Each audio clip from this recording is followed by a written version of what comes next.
A History and Reading of Nutting by William Wordsworth.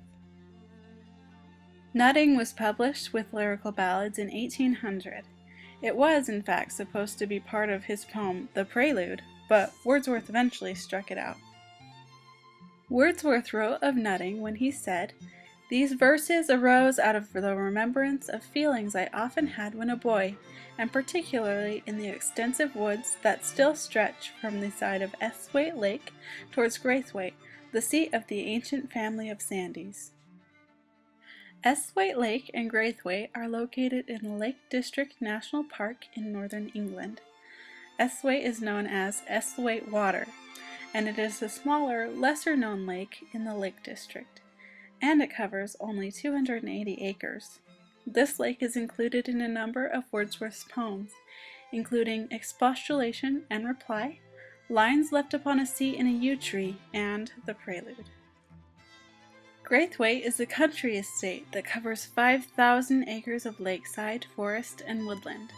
This area is thought to have inspired many of Wordsworth's poems, including his probably most famous poem, Daffodils, written in 1802. Nutting seems to be written to a specific audience, which is evident in the last 3 lines, and perhaps it was written to Wordsworth's sister Dorothy, but whether or not he had a specific audience in mind is unknown.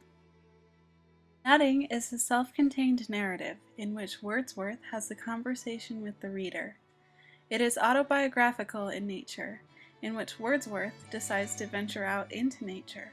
He finds a beautiful spot of land that seemingly has been untouched by human hands, and he sits. After sitting and taking in the scene, out of nowhere he stands up and ravages the beautiful nook by tearing down tree branches and deforming the space. He then feels guilt and pain at what he has done. This is perhaps a commentary on how once nature has been touched by man, it is forever changed. But also, when man goes into nature, he is forever changed as well. Now a reading of Nutting by William Wordsworth.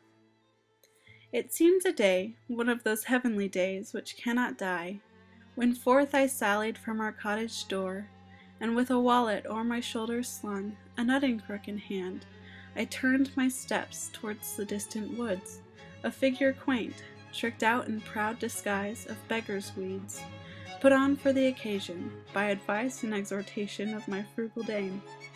Motley accoutrements, of power to smile at thorns and brakes and brambles, and in truth, more ragged than need was.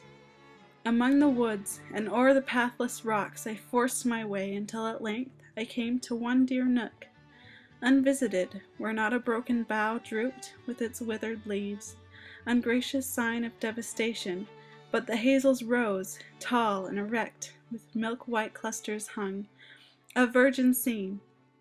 A little while I stood, breathing with such suppression of the heart as joy delights in, and with wise restraint, voluptuous, fearless of arrival, eyed the banquet, or beneath the trees I sat, among the flowers, and with the flowers I played, a temper known to those who, after long and weary expectation, have been blessed with sudden happiness beyond all hope.